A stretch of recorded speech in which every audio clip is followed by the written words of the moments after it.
नमस्कार। एक बार बहुत स्वागत है आप सभी लोगों का हमारे समृद्धि आईएएस के यूट्यूब चैनल पर और अब की बार मेंस पार सीरीज में, जिसके तहत आज हम जो है जीएस पेपर 6 से प्रश्न कराने वाले हैं। और आज का जो हमारा प्रश्न है कि पूर्वी उत्तर प्रदेश के अपेक्षाकृत कम विकसित होने के लिए कौन से कारक जो हैं वो उत्तरदायी हैं, इस क्षेत्र के विकास हेतु उपाय भी सुझाइए। 12 अंक के प्रश्न है और 12 अंक के प्रश्न के साथ ये चीज़ें होती हैं कि आपको जो है कम से कम 2 डायमेंशंस में पूछी ही जाती हैं। जैसे इसी में आप देखेंगे तो कह रहा है कि पूर्वी उत्तर प्रदेश के अपेक्षाकृत कम विकसित होने के लिए कौन से कारक उत्तरदायी, मतलब जो यूपी का जो पूर्वांचल का क्षेत्र है वो कम विकसित है, तो कम विकसित क्यों है, उसके पीछे के कारण क्या है ये बताना है। फिर इन कारणों के निवारण के लिए प्रदेश सरकार क्या प्रयास कर रही है या क्या प्रयास किए जाने चाहिए, तो वो बताना होगा। तो ये 2 पॉइंट है। आइए देखते हैं इसको। आगे बढ़ने से पहले ये कुछ टाइम टेबल है, आप लोग तो जान ही रहे होंगे, आप लोगों को तो रट ही गया होगा। एक बार पुनः हम बोल दे रहे हैं, मॉर्निंग में 9 बजे, इवनिंग में 4 बजे, प्रत्येक दिन मंडे टू फ्राइडे प्रत्येक पेपर से इस तरीके से चीज़ें हमारी आती रहती हैं। तो आप लोग जो है बने रहिए और इसका लाभ उठाइए। और प्रत्येक शनिवार को जो है वो करंट अफेयर्स से चीज़ें आती हैं। तो इस समय चैनल पे आपकी उपस्थिति जो है वो अनिवार्य है। प्रश्न एक बार पुनः हम पढ़ रहे हैं कि पूर्वी उत्तर प्रदेश के अपेक्षाकृत कम विकसित होने के लिए कौन से कारक उत्तरदायी हैं, इस क्षेत्र के विकास हेतु उपाय भी जो है बताना है। मतलब ये उपाय आपको बताना है कि क्या होने चाहिए। मतलब प्रदेश सरकार की जो भूमिका है वो तो अलग है कि प्रदेश सरकार इसे विकसित बनाने के लिए क्या प्रयास कर रही है, वो अलग मैटर है। तो सबसे पहले आपका जो की पॉइंट है वो पूर्वी उत्तर प्रदेश है। तो पूर्वी उत्तर प्रदेश की जो है आप 15 से 20-25 शब्दों में थोड़ा सा आप उसका परिचय दे दीजिए, वही आपका भूमिका हो गया कि उत्तर प्रदेश का जो पूर्वी क्षेत्र है जिसे पूर्वांचल भी कहा जाता है। मतलब पूर्वी क्षेत्र और पूर्वांचल में कन्फ्यूज नहीं होना है। और जनरली जो पूर्वांचल के बच्चे होंगे वो तो समझ ही रहे होंगे, लेकिन बुंदेलखंड और जो चूँकि उत्तर प्रदेश तो बहुत बड़ा है, तो उन बच्चों के लिए या जो अदर स्टेट के बच्चे जो मुख्य परीक्षा दे रहे होंगे वो इस चीज़ को समझेंगे कि पूर्वी क्षेत्र और पूर्वांचल एक ही है। उत्तर प्रदेश का पूर्वी क्षेत्र जिसे पूर्वांचल कहा जाता है में गोरखपुर, वाराणसी, प्रयागराज, मिर्जापुर, आजमगढ़, सिद्धार्थनगर, बस्ती जैसे कई महत्वपूर्ण जिले शामिल हैं। और थोड़ा सा अगर आपको ये मैप दिख रहा होगा, मैंने प्रयास तो किया है दिखाने का, ये अगर देखिए, ये अगर पूरा मैप है उत्तर प्रदेश का, तो इसमें अगर आप ये देखेंगे, ये पूरा जो एरिया है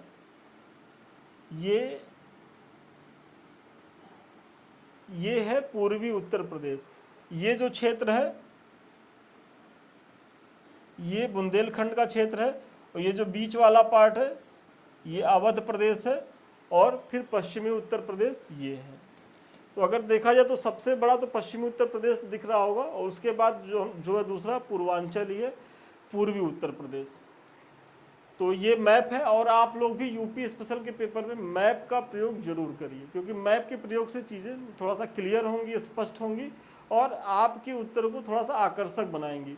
अगर मैप वेप का प्रयोग करेंगे, पाई चार्ट बनाएंगे, डायग्राम बनाएंगे, तो आपका जो है उसका देखिए 2-3 लाभ है। पहला लाभ तो ये होगा कि आपको लिखना कम पड़ेगा। जब आप लिखेंगे कम तब आपका प्रश्न छूटेगा नहीं, मतलब आप और प्रश्न पे जो है ज़्यादा जो है कर पाएंगे। और यहाँ क्या है कि कम लिखने के बाद भी आप काफ़ी अच्छा नंबर पा जाएंगे, इसलिए क्योंकि आपके उत्तर में स्पष्टता रहेगी। क्योंकि एग्जामिनर को क्या है कि वो कम से कम पढ़ना चाहता है। अगर आपकी चीज़ें आप ऐसे ही उसको दिखा दीजिए फ्लो चार्ट डायग्राम बना करके, और उसको लग जाएगा कि नहीं बच्चा सारा डायमेंशंस कवर किया है, तो आपको अच्छा नंबर देगा। लेकिन ये भी है कि आप बस फ्लो चार्ट डायग्राम या मैप पे ही नहीं है, मतलब बैलेंस होना चाहिए उत्तर, कि आपको भूमिका निष्कर्ष में थोड़ा थोड़ा पैराग्राफ भी रहे, कहीं कहीं पॉइंट रहे, कहीं मैप रहे, मतलब सारी चीज़ों का समावेश होना चाहिए। ये नहीं है कि बस एक ही चीज़ करके आ जाइएगा तब अंक पाइएगा, ऐसा नहीं, सब कुछ होना चाहिए बैलेंस तरीके से। तो थोड़ा सा यूपी का आपने मैप देख लिया। अब किसी क्षेत्र के पिछड़ेपन का अर्थ क्या होता है कि उस क्षेत्र का उसकी क्षमताओं की तुलना में अपेक्षाकृत जो है वो कम विकास होना। मतलब आप बता रहे हैं कि कोई क्षेत्र क्यों पिछड़ापन आता है उसमें, क्योंकि उसमें क्षमताएं तो हैं लेकिन उसका विकास फिर भी उसकी क्षमता के अनुरूप नहीं हो पाता है, यानी कि वो पिछड़ जाता है। पूर्वी उत्तर प्रदेश पिछड़ेपन तथा क्षेत्रीय विषमताओं से जो है वो ग्रस्त है, जिससे इसका आर्थिक विकास भी जो है वो बाधित हुआ है। इसके पिछड़ेपन के लिए निम्न कारण जो है वो उत्तरदायी हैं। मतलब भूमिका में ही जो है आप अपने मूल प्रश्न की जो डिमांड है कि भाई इसके पिछड़ेपन के कारण क्या है, वो आप जो है अब उतर गए हैं। और सबसे पहला कारण यदि आप बताएंगे जो पूर्वी उत्तर प्रदेश का है कि ऐतिहासिक कारण, कि ब्रिटिश शासन के दौरान दिल्ली से नज़दीकी न होने के कारण इसके विकास की जो है वो गति धीमी रही। मतलब आप देख रहे होंगे कि जब अंग्रेज भारत आते हैं तो वो सबसे पहले तो आधार जो है वो कलकत्ता को बनाते हैं, लेकिन उसके बाद जो है वो अपनी राजधानी दिल्ली ट्रांसफ़र कर देते हैं। लेकिन दिल्ली से अगर पूर्वी उत्तर प्रदेश की चीज़ें देखी जाए तो वो काफ़ी दूर है, करीब करीब 500 किलोमीटर से ज़्यादा की दूरी है। इसी वजह से चूंकि वो प्रत्यक्ष दिल्ली के साथ नहीं जुड़ पाई है उसकी बाउंड्री, तो एक पिछड़ापन का कारण तो ये हो गया। फिर अगर इसकी दूसरी जो कारण है इसकी भौगोलिक कारण अगर देखा जाए तो वैसे तो यह क्षेत्र देखा जाए तो गंगा एवं उसकी सहायक नदियों की मौजूदगी के कारण उपजाऊ मिट्टी से संपन्न है, लेकिन यह कई बाधाओं से ग्रस्त है। जैसे पूर्वी उत्तर प्रदेश के कई जिले नियमित रूप से बाढ़ की चपेट में रहते हैं। यहाँ ये आप बता रहे हैं कि जो पूर्वी उत्तर प्रदेश का क्षेत्र है, आपको लगेगा कि यार यहाँ तो गंगा नदी एकदम बढ़िया से बहती है, यमुना का क्षेत्र है और पूर्वी उत्तर प्रदेश की मिट्टी वाकई में बहुत उपजाऊ है। मतलब वहाँ आपको उतने पानी की ज़रूरत नहीं होती है, मतलब जो फसल के प्रोडक्शन में लागत कम आती है। लेकिन क्या है, वो सारी चीज़ें सब सही है, मिट्टी की गुणवत्ता भी सही है, लेकिन अगर खेत में पानी ही भर जाए तब फिर तो सब बेकार है। और पूर्वी उत्तर प्रदेश में देखेंगे कि कुछ ज़िले तो प्रत्येक वर्ष बाढ़ की चपेट में रहते ही रहते हैं। मतलब वहाँ आप जो है किसी भी कीमत पे आप खरीफ की फसल नहीं ले सकते, मतलब धान वाला जो फसल होती है उसका रोपण नहीं कर सकते। तो एक बड़ा कारण है अर्थव्यवस्था के पिछड़ने का, क्योंकि ये क्षेत्र वैसे भी कृषि की गतिविधियों पर निर्भर है। कृषि प्रधान जो हमारा स्टेट अभी भी कृषि प्रधान स्टेट है और पूर्वांचल तो और ज़्यादा है। उसमें भी अगर हम एक फसल बो ही ना पाए या अगर बोए तो बाढ़ की चपेट में आ जाए तो कितनी बड़ी आर्थिक क्षति है। एक तो ये कारण इसके पिछड़ने का। फिर दूसरा जो है खराब कनेक्टिविटी। अब इसमें आप बताइए कि वाराणसी, प्रयागराज एवं गोरखपुर जैसे प्रमुख शहरों के होने के बावजूद भी सड़क एवं रेल कनेक्टिविटी से ग्रस्त है। मतलब देखा जाए तो बहुत महत्वपूर्ण जिले हैं, अयोध्या है, वाराणसी है, गोरखपुर है, प्रयागराज है, लेकिन अभी आपको अगर वाकई में पूर्वी उत्तर प्रदेश में सड़कें तो फिर भी कुछ हद तक बन गई हैं, लेकिन अगर आपको रेलवे की यात्रा करना तो झेल जाएंगे। मतलब बहुत टाइम टेकिंग है और अगर परिवहन के तहत उपयोग करना है तो और भी आप नहीं उपयोग कर पाएंगे। तो ये चीज़ें हैं। इसी तरीके से ऊर्जा संसाधनों का भी अभाव है, जिससे व्यापार वाणिज्य सीमित हो जाते हैं। मतलब ऊर्जा की तो ये स्थिति है कि गर्मी आ रहा है, हर 2 घंटे पे पावर कट होगा और कभी कभी तो ऐसा कट होगा कि वो रात भर नहीं आएगा। तो ऐसे में कौन सी इंडस्ट्री जो है वो डेवलप हो जाएगा, क्योंकि इंडस्ट्री के लिए तो सबसे महत्वपूर्ण पावर होते हैं और पावर की यहाँ उपलब्धता सुनिश्चित ही नहीं है। हालांकि प्रदेश सरकार इसको लेकर के गंभीर प्रयास कर रही है, लेकिन अभी भी इस दिशा में प्रयास करने की ज़रूरत है। तो एक बड़ी चुनौती है उत्तर प्रदेश के पिछड़े होने का, विशेषकर पूर्वांचल वाले क्षेत्र का। चलिए आगे बढ़ने से पहले ये एक सूचना है। सूचना यही है कि अभी संस्थान के जो है 2 बैच चल रहे हैं मुख्य परीक्षा को लेकर के। एक तो अब की बार मेंस पार और दूसरा जो है वो शून्य से शिखर बैच। अब की बार मेंस पार बैच ये उन बच्चों के लिए है कि जो इस बार मुख्य परीक्षा दे रहे हैं, तो वो इस बैच से जुड़े। इसके माध्यम से प्रत्येक दिन जो है प्रत्येक पेपर से आपको न केवल महत्वपूर्ण प्रश्न कराए जाते हैं, बल्कि इस सीरीज का उद्देश्य ये है कि जब आप मुख्य परीक्षा में जाइए तो एटलीस्ट कम से कम 500 प्रश्नों का सभी पेपर से टॉपिक वाइज आपके पास ऐसे मॉडल आंसर्स हो कि अगर आप उनको भी पढ़ करके चले जाएं तब भी आप बहुत अच्छी स्थिति में रहें। एटलीस्ट 60 से 70 मतलब 65 से 70% चीज़ें केवल आपको वहीं से मिल जाएंगी। तो इसका लाभ उठाइए अधिक जानकारी के लिए 73033075 पे आप संपर्क कर सकते हैं। इसी प्रकार जो हमारा दूसरा बैच है शून्य से शिखर बैच, देखिए प्रक्रिया इसी की तरह यहाँ भी है, बस अंतर क्या है कि यहाँ ज़्यादा प्रश्न दिए जाते हैं, क्योंकि इसका उद्देश्य ये है अब की बार मेंस पार बैच का कि 15 जून तक जो है आपका बैच पूरी तरीके से ख़त्म करना। और चूंकि ये अनवरत जारी रहता, वर्ष भर चलने वाला हमारा प्रोग्राम है, तो यहाँ 2 से 4 प्रश्न डेली दिए जाते हैं, और यहाँ क्या है कि 6 से 8 प्रश्न डेली दिए जाते हैं। और यहाँ भी आप लोगों के पास एक छूट है कि यदि आपको लगे कि यहाँ से हमको ज़्यादा प्रश्न करना, तो आप ज़्यादा प्रश्न ले सकते हैं, और यहाँ से भी यदि आपको लगे कि नहीं हम 4 से नहीं 6 प्रश्न लिखेंगे, तो संस्थान के पास बहुत से प्रश्न हैं, मॉडल आंसर की कमी नहीं है। आप जितना भी आंसर राइटिंग करिए वो तो खैर अच्छा ही है, लेकिन जनरली क्या है कि 4 प्रश्न बहुत होता है। अगर आप एक दिन में 4 प्रश्न लिख रहे हैं और निरंतर 1 वर्ष लिख लीजिए, तो सोचिए कितना प्रश्न आपके पास हो जाएगा। कोई ऐसा टॉपिक छूटेगा ही नहीं जहाँ से आप कर ना पाइए। तो ये बैच भी बहुत फ्रूटफुल है उन बच्चों के लिए जो 2025 के पीसेस को टारगेट कर रहे हैं, तो अभी इस बैच से जुड़े और इसका लाभ उठाएं। देखिए इस तरीके से आपका जो है वो कॉपी आएगी PDF में, आप जो है भेजेंगे। देखिए प्रॉपर वे में मार्किंग की गई है, जो भी कमी है वो बताया गया है। यदि आपका आधा नंबर भी काटा गया है वो तो बताया ही गया है, साथ ही साथ इसमें ये भी ध्यान रखा गया है कि कैसे आप अपने नंबर को जो है और इम्प्रूव कर दें, उसके लिए कमेंट भी किया गया है। और अंत में ये सब होने के बाद हम आपको मॉडल आंसर भी देते हैं, मतलब कमेंट तक ही सीमित नहीं है कि कमेंट करके आपकी कॉपी पे छोड़ दिए, आपको एक मॉडल आंसर देते हैं और आप इसको जो है पढ़ते रहिए, बहुत ही फ्रूटफुल होगा, क्योंकि ये हम प्रत्येक टॉपिक से करा रहे हैं। तो इसे ज्वाइन करिए, इसका फ़ायदा उठाइए। अब हमारा जो चल रहा था कि पूर्वी उत्तर प्रदेश के पिछड़ेपन का जो कारण क्या है, तो अब एक अगला जो कारण है कि औद्योगिकीकरण का जो है वो अभाव। पूर्वी उत्तर प्रदेश में औद्योगिक विकास की गति धीमी और असमान रही है, जबकि पश्चिमी उत्तर प्रदेश NCR का खूब विकास हुआ। हरित क्रांति के प्रभाव से भी पूर्वी उत्तर प्रदेश अछूता रहा। मतलब भाई अगर किसी भी क्षेत्र के विकास के लिए जो है वो अर्थव्यवस्था का उन्नत होना बहुत ज़रूरी है, और अर्थव्यवस्था के उन्नत होने में उद्योग धंधों की महती भूमिका होती है। और अगर उद्योग धंधों की चीज़ आप देखेंगे उत्तर प्रदेश में और विशेषकर पूर्वी उत्तर प्रदेश में, तो वो आपको बहुत कम नज़र आएंगे।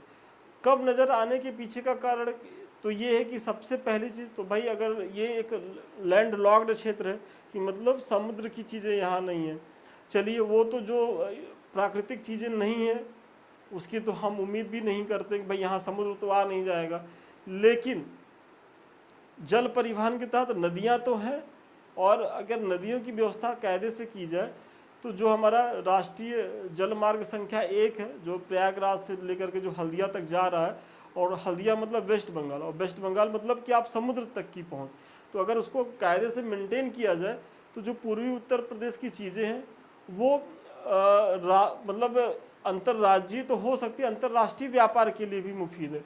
कि सोचिए कि पूर्वी उत्तर प्रदेश से होते हुए बिहार गया, बिहार से झारखंड, झारखंड से जो है पश्चिम बंगाल, और पश्चिम बंगाल से होते हुए बांग्लादेश गया, और फिर म्यांमार गया, और नीचे फिर आप सिंगापुर तक चीज़ें व्यापार करते रहिए। तो इतना लंबा चेन है, बस इस पर काम करने की ज़रूरत है। तो एक तो ये है, दूसरी चीज़ रोड कनेक्टिविटी का भी अभाव, अभी सड़कें नहीं हैं, रेल परिवहन की चीज़ें नहीं हैं, रॉ मटेरियल भी उस तरीके का नहीं है कि यहाँ कोई इंडस्ट्री लगाया जाए। इंडस्ट्री के नाम पर जो भी कुछ लग सकता है वो केवल एग्रीकल्चर बेस्ड इंडस्ट्री लगाई जा सकती है, तो वो भी नहीं सक्सेस हो रहा है, क्योंकि इस सब चीज़ों के लिए पावर की ज़रूरत होती है, विद्युत की ज़रूरत होती है, वो भी उपलब्ध नहीं हो पा रहा है। तो वही आप बता रहे हैं। और एक आज़ादी के बाद आपने हरित क्रांति के बारे में सुना होगा, जो 1970 के दशक में जो 60 से 70 के बीच की चीज़ें रही हैं, उसमें 67 बेसिकली 66-67 के समय हुआ। और हरित क्रांति में क्या हुआ कि मतलब टारगेट किया गया कि कुछ फसलें जो है उनके प्रोडक्शन को बढ़ाया जाए, उसमें धान हुआ, गेहूं हुआ। तो पश्चिमी उत्तर प्रदेश, पंजाब, हरियाणा, ये जो बेल्ट है इसका तो लाभ इसको मिला, और यहाँ की अर्थव्यवस्था में समृद्धि भी आई, लेकिन इसका लाभ पूर्वी उत्तर प्रदेश को नहीं मिल पाया। मतलब उपजाऊ भूमि होने के बाद भी ये पिछड़ा रह गया। तो वही आप बता रहे कि हरित क्रांति का भी लाभ जो है इसे नहीं मिला। फिर साक्षरता का निम्न स्तर होना। अगर देखा जाए तो उत्तर प्रदेश में, पश्चिमी उत्तर प्रदेश की तुलना में यहाँ जो है साक्षरता का जो है निम्न स्तर होना, और अगर कोई भी समाज, कोई भी सोसाइटी साक्षर नहीं है तो फिर वो बहुत ज़्यादा जो है वो उन्नत नहीं कर सकती, क्योंकि अब जो अर्थव्यवस्था है वो अर्थव्यवस्था में तृतीयक सेक्टर की भूमिका धीरे धीरे बढ़ रही है। और तृतीयक सेक्टर मतलब सेवा क्षेत्र, और सेवा क्षेत्र में जब तक आप कुशल, स्किल्ड नहीं होंगे, हाईली एजुकेटेड नहीं होंगे, तब तक आप जो है इसमें सरवाइव नहीं कर पाएंगे। और द्वितीयक सेक्टर जो अर्थव्यवस्था का है, जो उद्योग धंधे हैं, तो उद्योग धंधे यहाँ है नहीं, तो आपके लिए तो वो रास्ता वैसे भी बंद है। मतलब उद्योग धंधा आपके लिए है नहीं, सेवा क्षेत्र के लिए आप योग्य नहीं है, ले दे के बचता है आपके पास कौन सा क्षेत्र, एग्रीकल्चर बचता है। और एग्रीकल्चर में भी जनसंख्या इतनी ज़्यादा है और लैंड कितना है, बहुत कम है। इसीलिए देखेंगे कि जो उत्तर प्रदेश में प्रचंड बेरोजगारी की समस्या आपको दिखती है, वो सबसे ज़्यादा कहाँ दिखती है, यहीं पूर्वी उत्तर प्रदेश में। कि मतलब अगर 4 बीघा खेत है तो उसमें 20 लोग परिवार के उसी में इन्वॉल्व है, मतलब वही 4 बीघा जो खेत है उनके जीवन यापन का एक साधन बना हुआ है। तो ये चीज़ें हो गई। फिर राजनीतिक इच्छा शक्ति की कमी, अगर कहा जाए तो उत्तर प्रदेश के ज़्यादातर मुख्यमंत्री जो है वो पूर्वांचल के क्षेत्र से ही हुए हैं, लेकिन अगर विकास देखा जाए तो प्रदेश के दूसरे हिस्से का हुआ। अगर आप देख रहे हो कि जितने भी सीएम बने हैं, मुलायम सिंह यादव जी को और मायावती जी को छोड़ दिया जाए, मुलायम सिंह यादव जी इटावा के थे और मायावती जी जो हैं वो यहाँ नोएडा के पास की है। बाकी मोस्टली जो मुख्यमंत्री हैं वो पूर्वांचल के ही बने हैं, लेकिन फिर भी वो अपने क्षेत्र का जो है उस तरीके का विकास नहीं कर पाए जितना विकास पश्चिमी उत्तर प्रदेश का हुआ है। और हालांकि अभी जो वर्तमान मुख्यमंत्री हैं आदरणीय योगी जी, वो काफ़ी हद तक पूर्वांचल के विकास को लेकर के प्रतिबद्ध हैं, क्योंकि वो उनका आधार क्षेत्र है। तो देखिए वो कहाँ तक ले जा पाते हैं। तो ये भी एक कमी रही है, आप बिल्कुल डालिएगा, महत्वपूर्ण पॉइंट है। फिर अब चूंकि आपने समस्याओं को बताया, तब आप बताइए कि इसके लिए सुझाव क्या हो सकता है। और देखिए यदि आपको समस्याएं पता है तो सुझाव तो आप दे ही लेंगे। सबसे पहला सुझाव कि पूर्वी उत्तर प्रदेश के क्षेत्र में आधारभूत ढांचे के विकास हेतु राज्य को बजट में ज़्यादा प्रावधान किए जाने चाहिए। मतलब ऐसा नहीं है कि भाई आप अगर देखें कि जो हमारा जो क्षेत्र है, वैसे भी आप ऐसे सोचिए कि अगर एक फादर है, उनके 4 बेटे हैं, और अगर एक बेटा आईएएस है, दूसरा बेटा आईपीएस है और तीसरा बेटा बेरोजगार है, तो एक फादर का ये दायित्व तो बनता है ना कि भाई उसको भी मुख्य धारा में लाएं, उसके लिए भी बिजनेस व्यवसाय कुछ कराया जाए ताकि वो भी अच्छे से जीवन यापन कर सके। तो वही हाल स्टेट का है, स्टेट के तो सभी बच्चे ही हैं, संतान ही हैं। तो अगर एक संतान समृद्ध हो गया, मतलब पश्चिमी उत्तर प्रदेश और जो अवध वाला क्षेत्र अगर समृद्ध है, तो अब ज़रूरत क्या है पूर्वांचल की, और उसके बाद और ज़्यादा ज़रूरत अगर देखा जाए तो बुंदेलखंड क्षेत्र की है। और बुंदेलखंड वाले क्षेत्र पे भी हम प्रश्न लेकर के आएंगे, उसके पिछड़ेपन को लेकर के। अभी आप पूर्वांचल वाला देखिए, तो वही इसमें कहा जा रहा है कि जो बजट का आवंटन हो वो पूर्वांचल क्षेत्र की आधारभूत संरचनाओं के विकास के लिए ज़्यादा से ज़्यादा हो। मतलब आधारभूत संरचनाओं में क्या हो कि सड़क हो, रेलवे की चीज़ें हो, फिर परिवहन के साथ साथ जो बिजली, जो पावर की ज़रूरत है उस पर सुधार किया जाए। चूँकि पूर्वी उत्तर प्रदेश में पर्यटन क्षेत्र में अपार संभावनाएं हैं, जैसे वाराणसी, प्रयागराज, अयोध्या, सिद्धार्थनगर, कुशीनगर जैसे ऐतिहासिक एवं सांस्कृतिक शहरों की अवस्थिति। मतलब यहाँ क्या है कि पर्यटन की संभावनाएं बहुत ज़बरदस्त हैं। और पर्यटन की संभावनाओं में आप देखेंगे कि जो हमारा सांस्कृतिक और धार्मिक पर्यटन है वो सबसे ज़्यादा अगर समृद्ध क्षेत्र है तो यही पूर्वांचल का क्षेत्र है। मतलब देखा जाए तो भाई रामचंद्र की जन्मभूमि अयोध्या वर्तमान समय में तो वाकई में खूब डेवलप हो रहा है, अच्छा प्रयास कर रही है प्रदेश सरकार। इसी तरीके से महादेव की नगरी काशी हमारी, फिर गौतम बुद्ध की नगरी सिद्धार्थनगर, या उनका जहाँ पर महापरिनिर्वाण हुआ था श्रावस्ती वो कुशीनगर। तो ये ऐसे महत्वपूर्ण स्थल हैं, तो इन बस ज़रूरत है इनके विकास की। और सबसे महत्वपूर्ण तो प्रयागराज है। सोचिए तीर्थराज प्रयाग हमारे पूर्वांचल में ही स्थित है, और अभी भव्य कुंभ का आयोजन करके प्रयाग ने देश दुनिया को अपनी महत्ता भी बताई है। तो कितना आकर्षक ये क्षेत्र है। तो यहाँ अगर पर्यटन को बढ़ावा दिया जाए तो यहाँ की अर्थव्यवस्था में ये 4 चाँद लगाने का जो है वो काम करेंगे। इसी तरीके से हरित क्रांति के द्वितीय चरण की जो है शुरुआत पूर्वी उत्तर प्रदेश से की जानी चाहिए। मतलब चूंकि अब सरकारें जो है ये कह रही है ना कि अब हरित क्रांति का जो प्रथम चरण है वो उसका युग बीत चुका, मतलब अब वो आउटडेटेड हो गया है, अब जरूरत है तो नए मतलब द्वितीय हरित क्रांति की। और उसकी शुरुआत कहाँ हो, तो वो उन क्षेत्रों से हो जो विकास की गति में पीछे रह गए, और उसमें जो टारगेट किया जाना चाहिए पूर्वांचल का क्षेत्र, बुंदेलखंड का क्षेत्र, वहाँ से प्रयास होने चाहिए। वो आप बता दीजिए। कृषि की नई तकनीकों पर ध्यान देकर पूर्वी उत्तर प्रदेश के तराई इलाकों में चीनी उद्योग का केंद्र बनाया जा सकता है।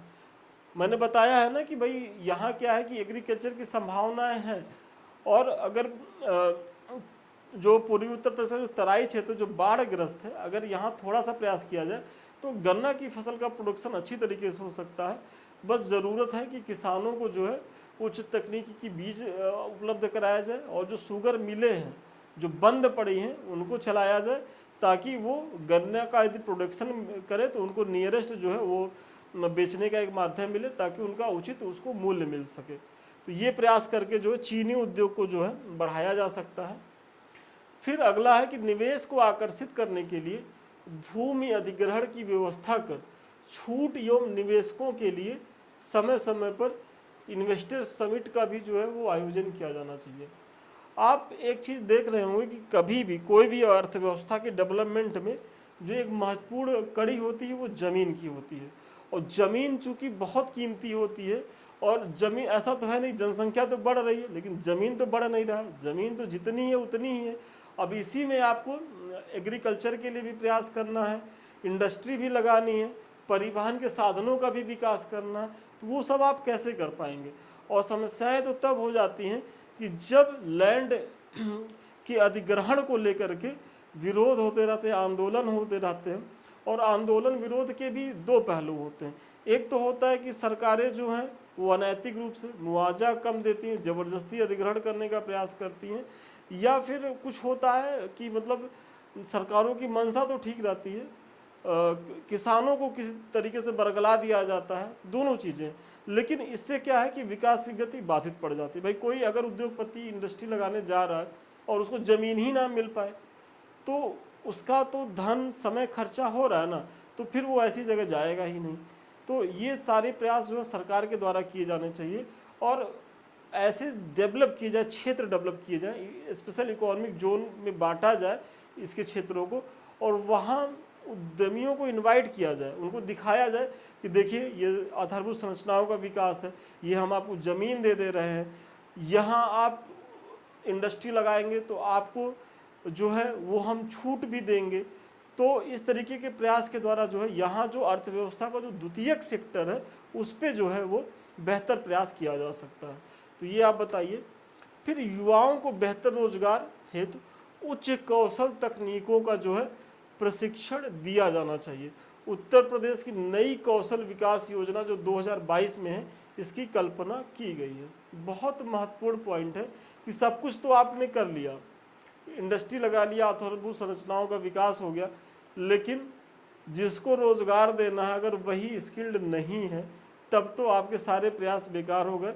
आपको जो है श्रम से लेकर के सारी तकनीक तक आपको आउटसोर्स करना पड़ेगा। इससे जो है न केवल कास्ट ज़्यादा होगा, बल्कि जो लोकल के लोग हैं उनके तो जीवन स्तर में कोई गुणात्मक परिवर्तन तो आने वाला रहा नहीं। तो गुणात्मक परिवर्तन कब आएगा कि जब अगर इंडस्ट्री लगे, उद्योग लगे, तो वहाँ के स्थानीय लोगों को रोजगार मिले। और स्थानीय लोगों को रोजगार कब मिलेगा कि जब उस उद्योग के तहत वो जो है वो स्किल्ड होंगे। तो वही है कि उसको स्किल करने की ज़रूरत है, और इस दिशा में नई कौशल विकास योजना जो 2022 है बहुत बेहतरीन प्रयास कर रही है। तो इस प्रकार उपयुक्त उपायों द्वारा न केवल पूर्वी उत्तर प्रदेश का विकास होगा, बल्कि संपूर्ण उत्तर प्रदेश के विकास की जो गति है तीव्र एवं समावेशी होगी, जिससे इसे बीमारू राज्य की श्रेणी से बाहर निकालने में सहायता मिलेगी। मतलब अगर इतना सारी चीज़ें की जाए तो जो उत्तर प्रदेश के पूर्वी उत्तर प्रदेश का जो विकास होगा वो तीव्र होगा, और अगर पूरे प्रदेश के विकास की बात की जाए तो वो समावेशी विकास होगा। भाई अगर देखा जाए तो भले पश्चिमी उत्तर प्रदेश की स्थिति बहुत शानदार है, लेकिन जब औसत निकाला जाता है तो पूर्वी उत्तर प्रदेश या बुंदेलखंड की वजह से पश्चिमी उत्तर प्रदेश का भी जो औसत है वो आंकड़ों में गिर जाता है, क्योंकि ये समावेशी विकास नहीं हुआ, क्योंकि ये एक क्षेत्र का विकास दिख रहा है, बाकी और क्षेत्र पिछड़े हैं। तो जब तक आप समावेशी और सतत विकास नहीं करेंगे तब तक चीज़ें तो अच्छी होंगी नहीं। और वो कैसे होंगी, जब क्षेत्र के सभी चीज़ों का विकास हो। और इसमें अगर उत्तर प्रदेश की चीज़ों को अगर संभाली जाए तो ये कितना फ्रूटफुल होगा वही आप बता रहे हैं।